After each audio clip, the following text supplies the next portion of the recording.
Hey kids, just to let you know, the responsible adult in me has to tell you that this video does contain spoilers for Star Wars The Last Jedi. I know, boo, but it, it's my channel, so I kind of, I can do this. I can do this if I want, so if you don't want the film spoiled for you, don't watch the video, but if you want the film spoiled for you, watch the video, or if you've seen the film and it's not going to be spoiled for you, but you want to watch the video because you want to know what I thought about it, then watch this video. Yeah? Okay, cool. We sorted all that out. Yep, okay, you can watch the video now.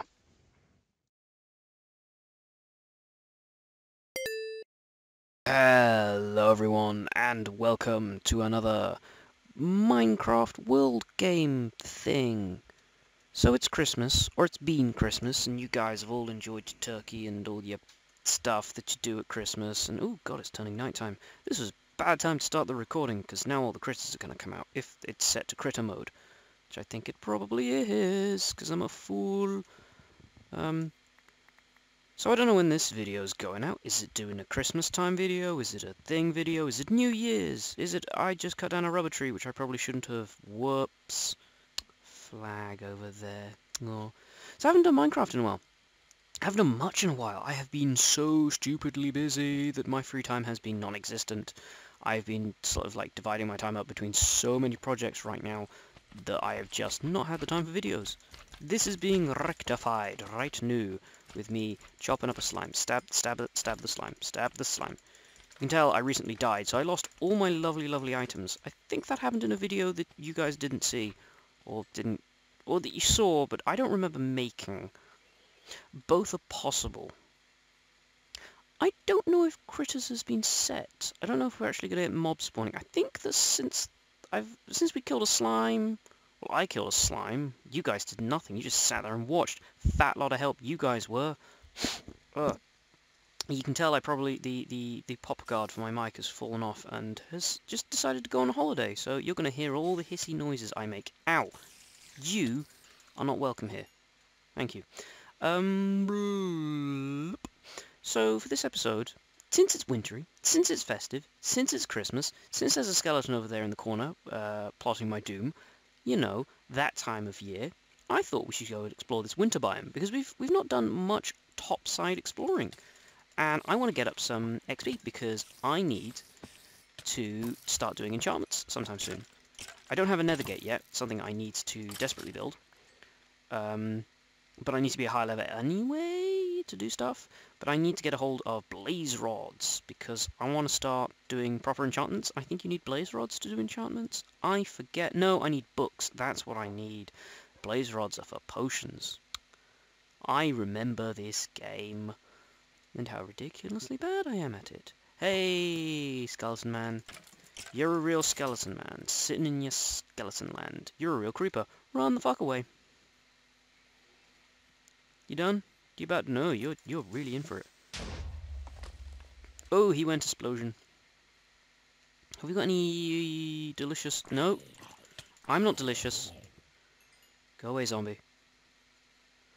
Yaha. Oi, so what have you guys been up to? I have been listening to a lot of the Adventure Zone. And a lot of the McElroy brothers. They're such good, goofy kids. That's a cliff edge. They're such good, goofy kids. I like them. I like them a lot.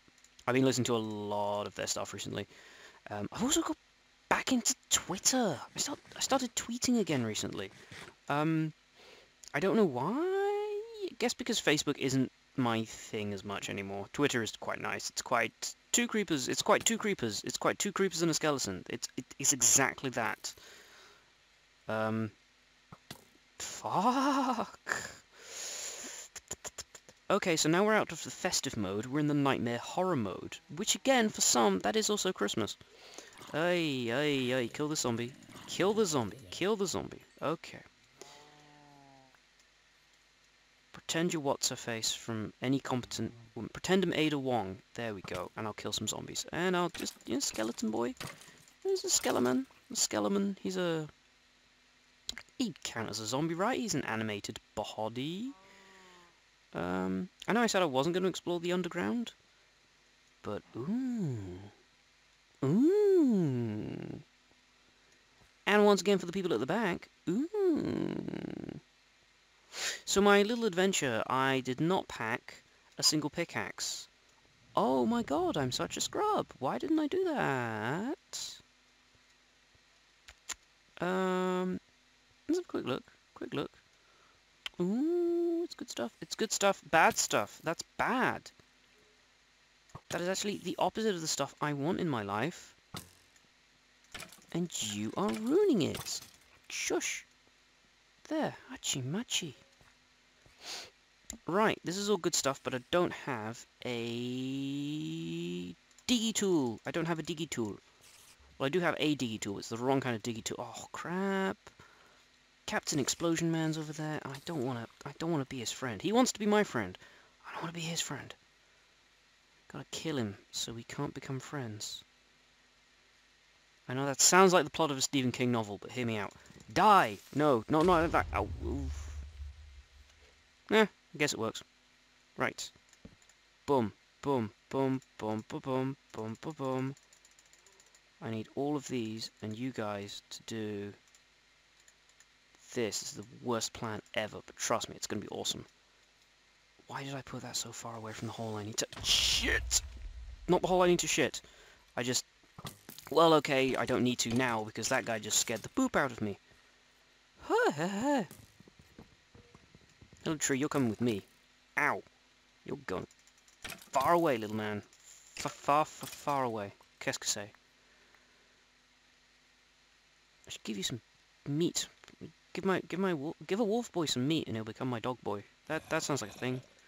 Wee, can you tell I've been listening to a lot of the McElroy brothers. I really like the way Griffin just doesn't have a clue how the English language works, but, you know, makes it sound just so gosh darn attractive. Wee. Call me. Where was I? I was just gonna pick up some picking with a pickaxe. I'm gonna get some stone. We'll emigrate from stone to iron or something. I don't know. Take a slurp of tea. You can probably tell that I am not doing any of the base. Because why? Because the base. I should probably go back there later. Actually, no, there was something I was going to talk about. I was going to talk about the Star Wars. You all seen it? Star Wars? The Last Jedi? Why am I cutting up that with an axe? That's why it was taking so long. The Star Wars, the last Jedi person. Luke, the last person of the Jedis. Ish, a good film. Shall we put just a big flashing spoiler warning? I think we will. Because I want to talk about this film. I want to talk about this film in just talking with my voice and stuff. But it was damn good. I really enjoyed it. As just a Star Wars film, it perfectly matches up to what we needed. So hear me out. The Force Awakens was essentially getting back on the rails. Like, the franchise as a whole, let's say it, let's all agree, the franchise was a mess. The expanded universe had done so much, but it had become so cluttered, so the sweeping away of the expanded universe and the sort of cementing with the Force Awakens to make everything just like super cozy, and we all got into it. That was good. That was really good. Those two creeps over there and a skeleton boy, very bad. Very bad. Very, very bad. Go away. No. No. There was three skeleton boys. Where am I? Am I in cursed land? Ow. I'm about to die. I'm about to die and I'm in the cursed lands. I don't like this. I remember why I live in a volcano now. It's much safer. You know what? You know what? I'm gonna go home and talk about Star Wars while I'm in my house. Sounds like a way better plan. Way better plan. So yeah, Star Wars, The Last Jedi. What was I saying? So, with The Force Awakens being the nostalgia trip. Well, it wasn't so much a nostalgia trip. It was essentially the three main Star Wars films compressed into one excitable romp adventure. Yeah, it's essentially, I can't remember who does the breakdown, but someone points out very rightfully that it is essentially the first three films compressed into one. And what then Rogue One gave us was a nostalgia fuel film, which is absolutely gorgeous to watch because it is a love letter to the film's history in its art, its costume designing, its cinematography, music, everything. But what The Last Jedi is it is both an acceptance and a sort of a pulling away from these things. Like, someone quite accurately described the film as the anti-nostalgia. Because if Rogue One is just pure nostalgia, The Last Jedi is no nostalgia. Well, it is nostalgia, but in a sense that it brings you back these feelings, but these feelings are used against you. And that sounds kind of ridiculous, and it sounds like Rian Johnson is just pulling the wool over your eyes. But what Ryan is actually doing, is it Rian Johnson? I forget. It's a dude, and his name is probably Rian Johnson, and he directed a film. I should have researched these things before recording at 11 o'clock at night, but ho-ho, I play the wild card here in these towns. Let's see now. What was I actually saying? I was saying words with the mouthpiece, the face that I've got that I do for the talking. But no. What I'm saying is there's some really cool ideas within The Last Jedi. And one of them being the point that Luke says, this is not going to go the way you think. Which is so wonderful because it actually foreshadows a lot of elements in the film. And one of the ones I really want to talk about, excuse my belching, is Rey's parents. I actually really like this. I really like the reveal. Like, it makes the most sense because, of course, this is the idea of the anti-nostalgia point. That it just the idea behind it is every Star Wars film has a big revelation. Every Star Wars film has the idea that something has to come from something even greater than itself for the dramatic reveal. And we all know that there are so many. The idea of Chancellor Palpatine being, Darth Sidious. It's not so much as a reveal within our sense, but it is a big reveal for the characters in the film. Luke, the reveal that Vader is his father. That's the big reveal. But the reveal within this is Rey's own lineage. And the reveal of what that means within the context of the film is beautiful because there is nothing there. It's this big anti-piece, this anti-piece that goes in contrast to what the film is trying to be. Instead of being this big dramatic reveal, which is all about what Star Wars is, it is very quietly saying, hey, gotcha. And there are so many points about that, like that in the film, where the film zigs where other films zag. I know a lot of people are already very sort of, maybe a little bit unfairly comparing this to Empire Strikes Back. I say, I suppose you're allowed to compare it to Empire Strikes Back. I wouldn't call it Empire Strikes Back. I would definitely not hold this in the same... Oh, no, I've got no iron. I need my irons for this. I wouldn't say that it is Empire. I know a lot of people want to. I don't know if it's fair to compare it to Empire. Because on the one hand, Empire was trying to do something which was essentially follow on and solidify this world's... well, it wanted to solidify the Star Wars world. It wanted to be the better sequel. And yeah, The Last Jedi does that. But I suppose I backed myself into a corner because now I'm going to list a load of points how it does work. Because both films actually do solidify their own individual sort of storylines, mythos, and their own sort of worlds. They do help build upon what's already happened to create something greater, which, Screenwriting 101, that's a sequel. And I forgot torches, but I think we're good for torches. Yeah, we're good for torches. Let's go get some marble. But gosh darn it, I had all these words in my brain and they've just gone and left. I suppose then what we were expecting for The Last Jedi, so many people were expecting it to be The Empire Strikes Back, especially how with promotional material was kind of painting it to be like that. But I think that it is I suppose it's not the anti-sequel, it's the anti-Empire Strikes Back. It zigs where the Empire Strikes Back zagged, and creates this its own perfectly unique point where it establishes itself firmly as the new Star Wars universe, because a lot of elements, of course, have been rewritten, unwritten, changed. New character elements have been revealed. Bigger and better things are going to be built off the back of it. And that's not to say that, you know, it's bad. Frankly, I love the film. Pretty much every moment is just pure brilliance, and I've seen it twice already.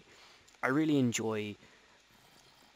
I think my favourite sequence has to be the cave scene, where we see Rey explore her potential...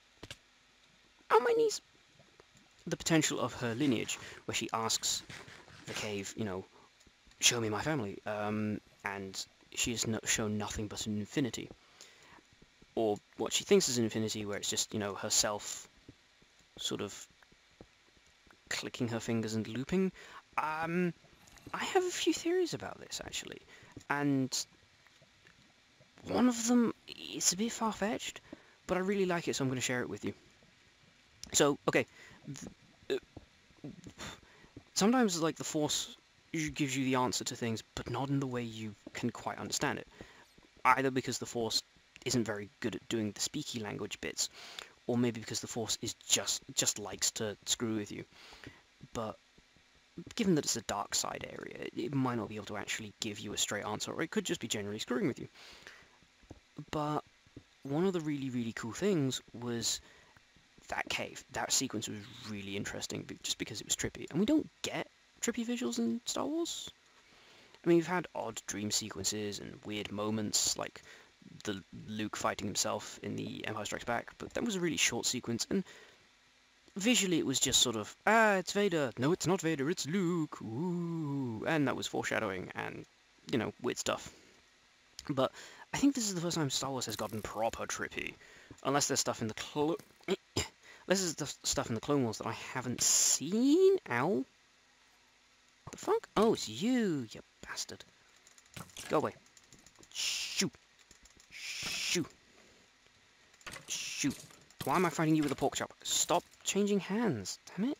That was weird. That's a blow. Dead end. Oh, that looks gorgeous. I love the chasms like this in this game.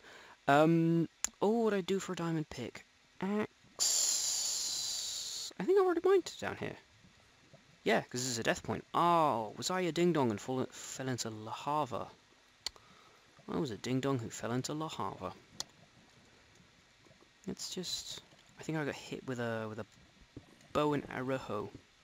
That would have done me in. See. So Rey is asked about her parents. I know, we're jumping in and out of topics. Rey asks the question about her parents. Now, if the sort of the underground mirror is telling the truth, I think Rey could be a clone. Like, maybe not straight up a direct clone of someone, but more like someone in a line of clones. The prevailing theory being that, you know, she is yet another in a long line. It seems weird and kind of dumb, but hear me out. Like, we know cloning is really big in the Star Wars universe. Like, they have a whole planet dedicated to it, and we have, like, a whole movie and 2 TV shows dedicated to it. So, I don't think it's too far-fetched to bring back cloning technology. I mean, it's even referenced in the first film. But I think it's kind of interesting how this technology was touched upon really only very briefly. And I'm wondering, what is Rey? Now, the idea that she maybe has no parents, well, no, say, has parents that are, say, genetically related to her, or she has no parents, and she's basically like this kind of solid snake thing going on. Like, Palpatine straight up ordered the creation of a clone army, but what if someone else ordered the creation of a Jedi? Like, the best perfect Jedi ever. like some sort of Solid Snake program, like the the the terrible triplets. I cannot pronounce that in French. Les enfants terribles. That thing that I can't say. So what if someone was doing something like that and creating Jedi clones? It's not an unusual thing. I'm fairly certain it's actually turned up in the expanded universe where someone suggested making Jedi clones. Hang on, I'm gonna take a slurp of tea here. Ugh, Red Bush, my favourite. But, oh, I've now dug myself in a pit. That was clever. Yep. But I'm of the opinion that, yeah, something funky is going on, and I think I'm in two minds. See, I really like the explanation of Rey's lineage being just, like, nothing from nobody, nowhere, because it's very much anti-Star Wars. It's very much this idea that you can be a nobody but still ascend to great... Well, nobody's a nobody, but it's the idea that you can come from very little to nothing and still have something great ahead of you.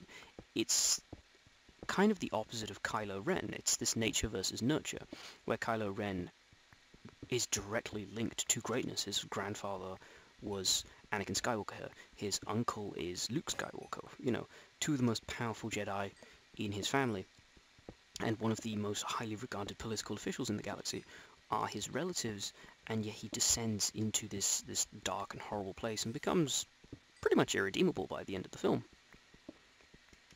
Excuse me, I'm belching a lot. And so it makes me wonder that then Rey's family being invisible, completely unrecognizable, being non-existent, makes me think that maybe that is a very fun comparison to have, and I don't want Rey's parentage to come from any kind of distinct lineage. I kind of like this idea of, well, she's just there. She just came from somewhere.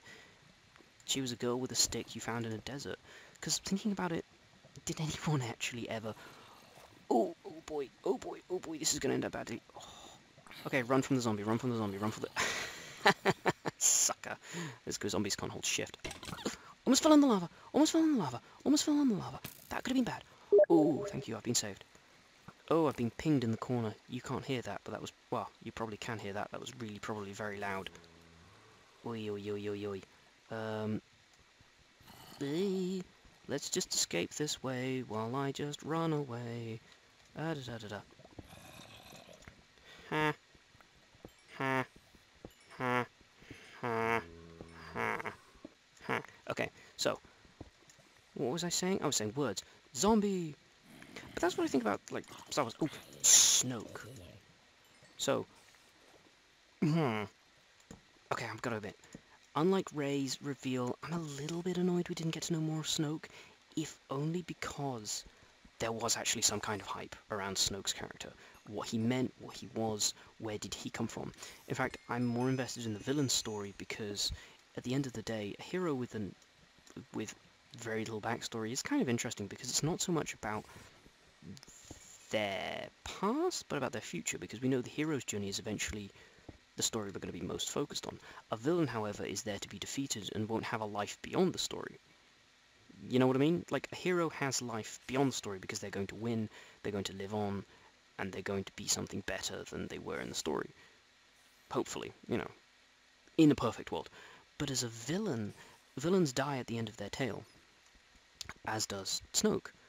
But in death, we find nothing about him, we learn nothing about him, and he dies unceremoniously. And I love that, though. It's so very anti-Star Wars when you compare it to the Emperor's death, which was, you know, goodness gracious, great balls of lightning. He dies getting flung down in a reactor shaft, screaming his head off, which is pretty freaking dramatic. I mean, one of the main requirements for being a Sith Lord is that you have to be pretty extra, so, you know.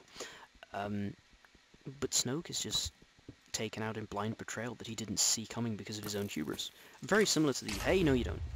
Very similar to the Emperor, but in the difference being that, in the end, it was a calculated effort on behalf of Luke to try and turn his father, because his father couldn't bear to watch his son suffer, his own flesh and blood. Where in this, it was simply... I think, throughout the film... Ooh, God, that stings.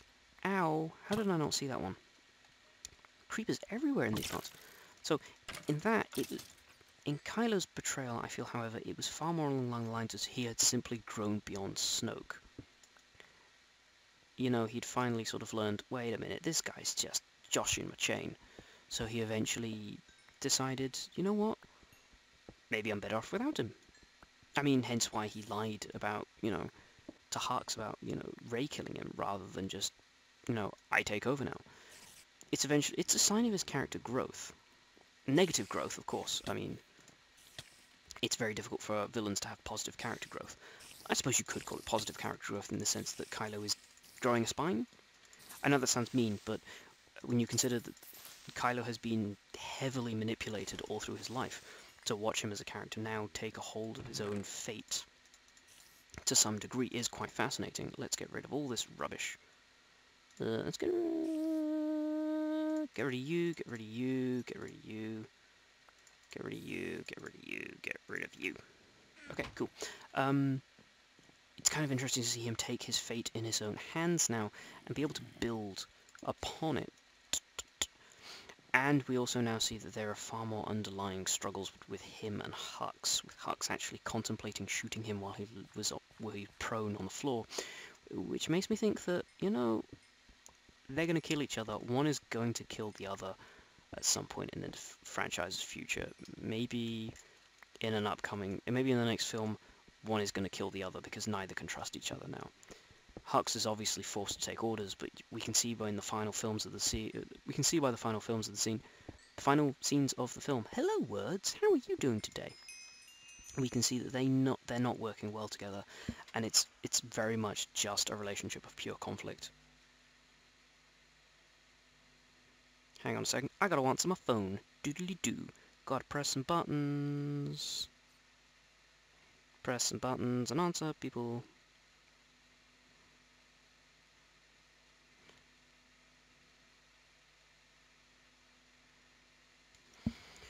Where was I? So I feel that their relationship is going to be maybe a focus more in the next film. It would certainly be interesting to see their character dynamic being explored more, since, again, I want to see more villain stuff. Like, the Snoke stuff was an interesting change of pace, but I am a fan of villainous stories. If only because getting to know where they come from is quite cool.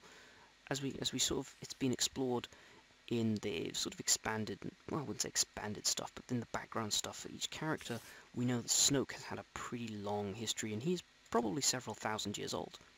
He maybe same age as Yoda or Maz Kanata, so it would be interesting to see what kind of history he has.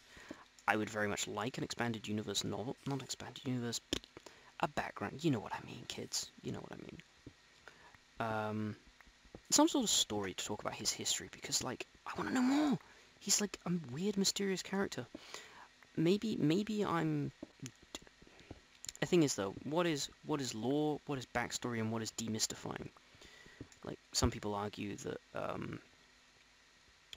having stories, you know, set around Snoke would maybe demystify the character and make him understandable. We'd reveal his motives, but in the end, I feel that's actually necessary for the character. Because without his motivations, without his drives, we don't really get to know why he went... We don't know his struggles. Why is he messed up? Why is he like this? Though at the same time, everyone sort of felt he was like a stock character, and in the end he turned out to be exactly that. He was sort of fell into that stock role, even having so far to have Emperor Palpatine's theme music play during one of his scenes, which is actually kind of cool, and I really like that tune. It's probably one of my favourite villain themes, because it's just so wonderfully haunting. Good job, John Williams. I really like that piece of music. The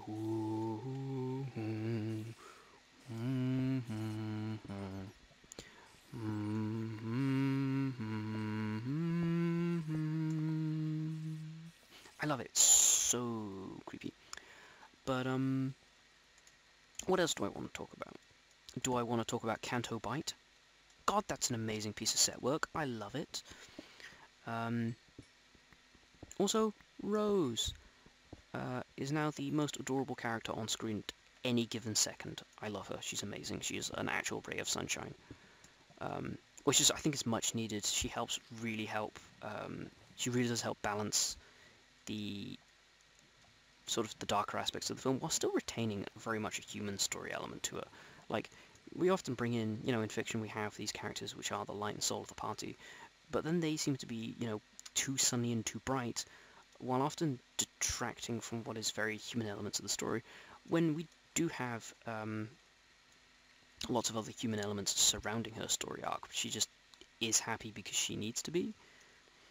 I think this is the most telling on Canto Bight, where she ruins the entire town just because these people are just so filthy rich. And if that isn't the best commentary against the hateful 1% that we live times that we live in, it's beautiful. Because these two films have been obviously a commentary on beware overly powerful rich people who really overly powerful entitled white people who think they own the world, and this film also giving a bit of a warning about be wary of rich people who think that they can profit off of anything. Although there is the nice paradox that gets brought up but never really addressed beyond its initial sort of being raised, is the point that, yeah, these people are villains and they sell weapons, but the resistance uses weapons as well. How do you counter that with fighting fire versus fire?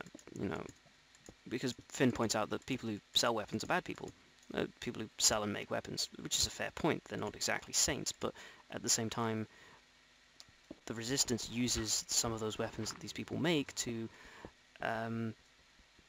profit from them. So it's a very sort of weird. How do you actually answer that question? I don't think Finn has an answer, and I don't think that's something that you can answer.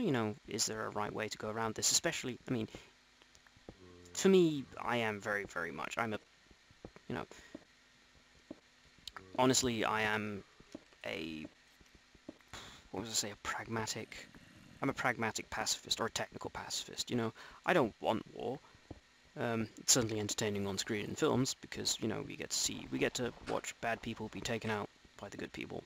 And as Finn points out, the First Order are bad guys, they're the good guys. And as Bianca Del Toro's character illustrates, well, who are the good guys? Who are the bad guys when they're all selling to the same people? Which is an interesting sort of moral quandary, which unfortunately we don't get to see Finn wrestle with. I would have liked to have seen Finn sort of, scratch his head about a bit more. Not to question, is the resistance the right thing, but more, in the end, you're just sort of fueling this perpetual war machine. Although maybe that could have dipped too far into the waters of, is it right to not punch Nazis, sort of thing. And take it from me, kids, it's a very good thing to punch Nazis. In fact, you get medals for it. Oh, you used to. Now everyone just goes on Tumblr and complains that you're punching Nazis in the face. What's up with that? It's ridiculous. Punch Nazis. It's a good thing. Just punch fascists in general. It's a healthy thing. It's a nice expression of self. I got him very lost under here. But I do love the Canto Bight scene, especially at that scene at the end when we return to Canto Bight and we have the little kids narrating the events at the very end of the what happened at the climax of the film, and then we see one of the kids control the broom with the Force, which is actually, wonderfully interesting because that sets up a whole new range of things which is hopefully going to be happening for the future of the franchise. So what does that mean? I don't know. Obviously, I think the later films are going to maybe look at giving us more Force-sensitive characters. It's obviously showing that the Jedi, or at least Force users, haven't died out. It's been a fairly big thing with the new expanded canon outside of the movies that Force-sensitive people do exist, with characters such as Ezra. Oh, I'm in a loop now. And the Inquisitors, as they are all Force-sensitive. But what's getting interesting is how we are seeing these people not be Jedi and not be Sith, but being something in between. And I think this kid with these incredible abilities being shown at the end of the film is not only just an example of these people are back in the universe, but also they're the new hope. Yeah, see what I did?